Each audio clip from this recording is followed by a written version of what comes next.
प्यारे श्रोताओं नमस्कार। मैं हूं आपकी होस्ट मीता गुप्ता। ज्ञानवापी चैनल में आपका स्वागत है। आप सुन रहे हैं पॉडकास्ट अद्भुत चरित्र। दोस्तों, आपको याद होगा महाभारत में जब पांडव लाख का घर जलता छोड़कर माता कुंती के साथ बच निकले और जंगल में पहुंचकर जीवन गुजारने लगे, तब एक दिन महर्षि वेदव्यास उनसे मिलने गए तो उन्होंने पांडवों को सलाह दी कि वे ब्रह्मचारियों का वेश धरकर एक चक्रा नगरी में जाकर रहें। तो राक्षस हिडिंब के वध और घटोत्कच के जन्म के बाद पांडव इस तरह एक चक्रा नगरी में पहुंचे। तब पांडवों ने मृग चर्म और वल्कल आदि धारण कर लिए और एक चक्रा नगरी में एक ब्राह्मण के यहाँ रहने लगे। माता कुंती के साथ पांचों पांडव एक चक्रा नगरी में भिक्षा मांगकर अपनी गुजर बसर करके दिन बिताने लगे। वे ब्राह्मणों के घरों से भिक्षा मांगकर लाते और जो कुछ मिलता उसे माता कुंती के सामने लाकर रख देते। कुंती उसके 2 हिस्से करती, एक हिस्सा भीमसेन को दे देती और बाकी बचे में से 5 हिस्से करके चारों बेटे और खुद खा लेती थी। उस पर भी भीमसेन की भूख नहीं मिटती थी। एक दिन की बात है, चारों पांडव भिक्षा मांगने के लिए चले गए। अकेला भीम माता कुंती के साथ अपनी कुटिया में था। इतने में ब्राह्मण के घर से बिलख बिलख कर रोने की आवाज आने लगी। तो कुंती ने उसके घर जाकर देखा कि ब्राह्मण और उसकी पत्नी सिसकियां लेते हुए एक दूसरे से बातें कर रहे थे। ब्राह्मण अपनी पत्नी से कह रहा था, तुम मेरे धर्म और कर्म की संगनी हो, मेरी संतानों की माँ हो, मेरी मित्र भी हो। मैं तुम्हें मृत्यु के मुंह में भेजकर अकेले कैसे जी सकता हूँ और अपनी बेटी की भी बलि कैसे चढ़ा दूँ। मुझे तो इसका विवाह करके अपना कर्तव्य पूरा करना चाहिए। जो पुत्र मुझे और हमारे पितरों को जलांजलि देगा तथा मेरा श्राद्ध कर्म करेगा, भला उसको कैसे काल के मुंह में भेज दूं। इससे तो यही अच्छा है कि हम सभी एक साथ मौत को गले लगा लें। ये कहते कहते ब्राह्मण फूट फूट कर रो पड़ा। ब्राह्मण की पत्नी भी रोती रोती बोली, प्राणनाथ, मुझे आपसे वह सब प्राप्त हो गया है जो एक पत्नी को प्राप्त होना चाहिए। मैंने आपको एक पुत्र और पुत्री देकर अपना कर्तव्य पूरा कर दिया है। अगर मैं ना भी रही तो भी आप अकेले ही बच्चों को पाल पोस सकते हैं, किंतु आपके बिना मुझसे वह नहीं हो सकेगा और दुष्टों से भरे इस संसार में किसी अनाथ स्त्री का जीना बड़ा मुश्किल है। इसलिए मुझे ही राक्षस के पास जाने दीजिए, क्योंकि पत्नी अगर सुहागिन मरे तो इससे बढ़कर सौभाग्य की बात और क्या हो सकती है। अपने माता पिता को इस तरह रोते देख ब्राह्मण की बेटी ने भी करुण स्वर में कहा, पिताजी, अच्छा तो यह है कि राक्षस के पास आप मुझे ही भेज दें। यदि माँ बाप मृत्यु के मुंह में चले जाएं तो मेरा छोटा भाई तड़प तड़प कर मर जाएगा। फिर मेरा कोई सहारा ना रहेगा और मुझे बहुत कष्ट उठाने पड़ेंगे। बेटी की बातें सुनकर माता पिता दोनों की आंखों में आंसू उमड़ आए। बेटी भी उनसे मिलकर रोने लगी। सबको रोते देख ब्राह्मण का छोटा पुत्र नासमझी में कहने लगा कि उस राक्षस को मैं डंडे से मार डालूंगा। उसकी इस बात पर थोड़े क्षण के लिए ही वे तीनों अपना दुख भूलकर मुस्करा उठे। माता कुंती खड़ी खड़ी यह सब सुन रही थी। यही ठीक मौका जानकर वह ब्राह्मण से बोली, क्या आप बता सकते हैं कि आपके इस दुख का कारण क्या है?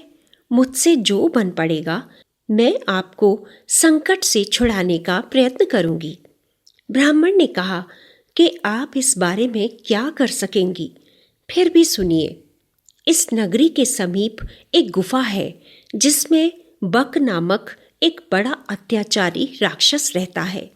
पिछले 13 वर्ष से इस नगरी के लोगों पर बहुत अत्याचार कर रहा है। हमारा राजा इतना निकम्मा है कि प्रजा को राक्षस से बचा नहीं रहा।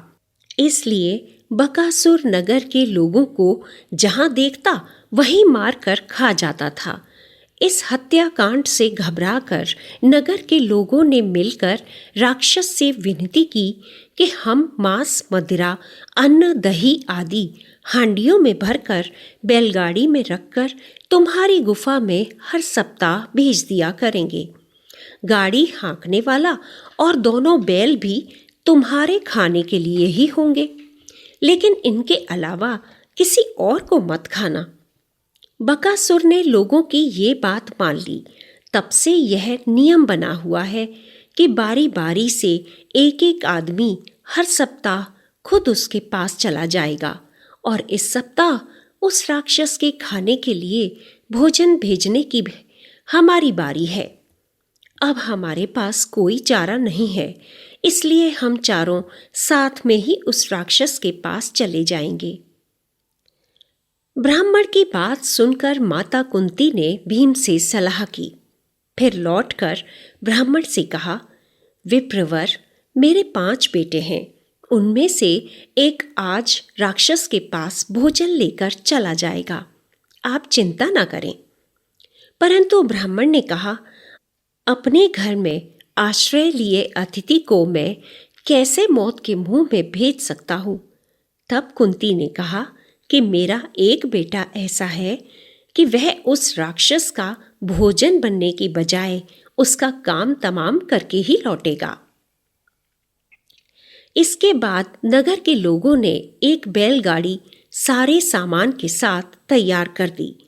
भीम बैलगाड़ी दौड़ाता हुआ गुफा के नजदीक पहुंच गया और मन ही मन सोचने लगा कि राक्षस से लड़ने से पहले ये सभी स्वादिष्ट चीजें खा लेता हूँ, क्योंकि लड़ाई में तो ये स्वादिष्ट चीजें इधर उधर बिखर जाएंगी और खाने लायक नहीं रहेंगी।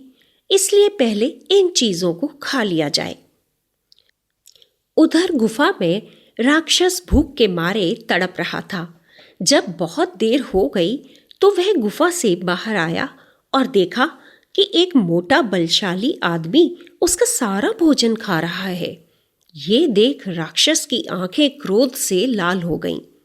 वह भीमसेन पर झपटा और भीमसेन की पीठ पर घूंसा मारा, परंतु भीम को मानो कुछ हुआ ही ना हो। वह खाने में ही लगा रहा। तब राक्षस बकासुर ने एक बड़ा सा पेड़ जड़ के समेत उखाड़ लिया और उसे भीम पर दे मारा, पर भीम ने उस पेड़ को बाएं हाथ पर ही रोक लिया और दाहिने हाथ से खाना जारी रखा। जब सारा खाना खा पी लिया तो उसने मुड़कर राक्षस को देखा। अब दोनों में भयानक मुठभेड़ हो गई। भीमसेन ने बकासुर को ठोकरें मार मार कर गिरा दिया। फिर बकासुर ने उठकर भीम को मारने की कोशिश की, पर भीम उसे ठोकरें मार मार कर बार बार गिरा देता। आखिर में भीम ने बकासुर को मुंह के बल गिरा दिया और उसकी पीठ पर घुटनों की मार से उसकी रीढ़ की हड्डी तोड़ डाली। बकासुर पीड़ा के मारे चीख उठा और उसके प्राण पखेरु उड़ गए। उसके मुंह से खून की धारा बह निकली। भीम उसकी लाश को नगर के फाटक पर घसीट कर ले आया और फिर नदी में जाकर स्नान किया। भीम ने सारा हाल अपनी माता कुंती को बताया तो माता कुंती आनंद और गर्व से फूली ना समाई। भीम द्वारा बकासुर के मारे जाने पर पूरी एक चक्रा नगरी के लोगों में खुशी की लहर दौड़ गई और उन्होंने भीम व पांडवों को बहुत बहुत धन्यवाद दिया और उनकी जय जयकार की। तो दोस्तों, इस तरह भीम का शारीरिक बल दूसरों की सहायता या रक्षा करता था।